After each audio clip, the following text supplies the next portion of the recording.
I think we cannot assume that all the art historical categories necessarily apply to every part of the world.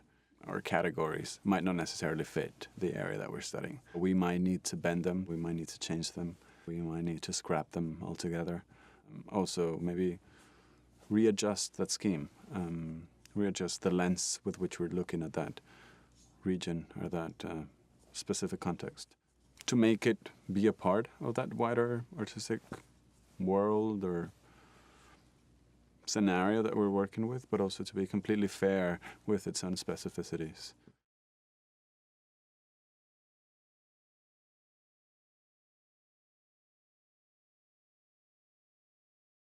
In a region like Central America, at the very least the last 2 or 3 decades are moments that require further research.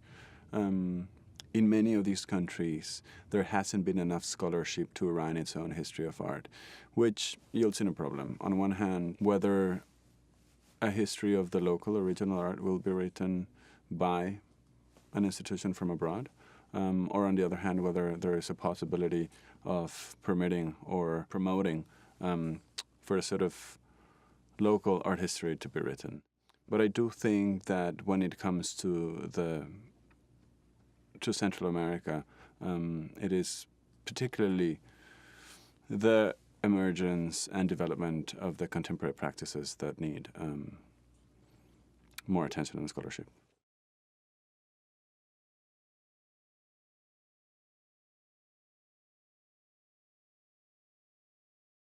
I think performance in Guatemala is a practice that I would call of origin, if very recent, because of the way that recent history has affected artistic practice, which follows that process of dematerialization of art.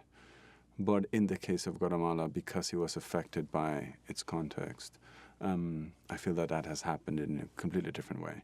And what that means is that art has sort of stripped from its usual media and techniques and has acquired a form that is felt and carried or represented by the body.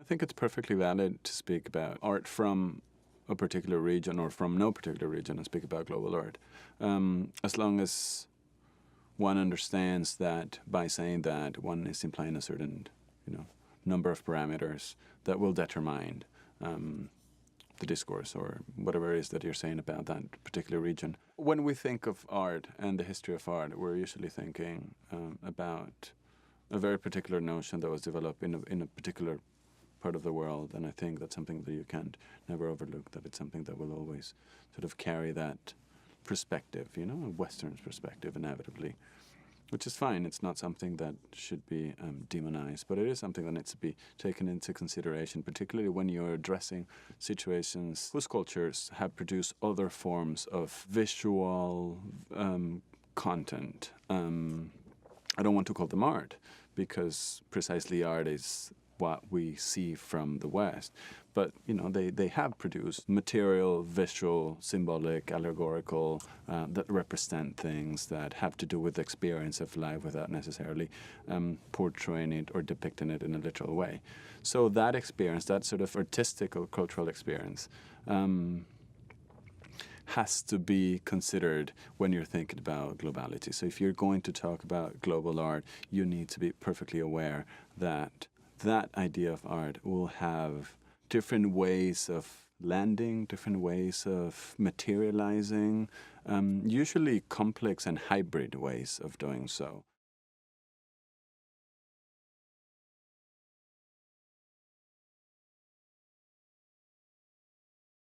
It's not for the region in itself. It is for the wider world, just as a matter of necessity. Just as a matter of having access to it. Regions usually start thinking about themselves once they have attained that visibility, meaning it seems like visibility is always sort of the first objective being part of a wider discourse, being part of a wider dialogue is something that art is interested in itself, because it is a dialogical instrument, because it is something that wants to say something, you know, whether the specific artist says that they care or not about audience. I'm not speaking about that. I'm talking about the communicational, communicative nature of art. One doesn't depend on the other. I like to think that that we don't need the visibility or the approval, but maybe that's just a bit naive.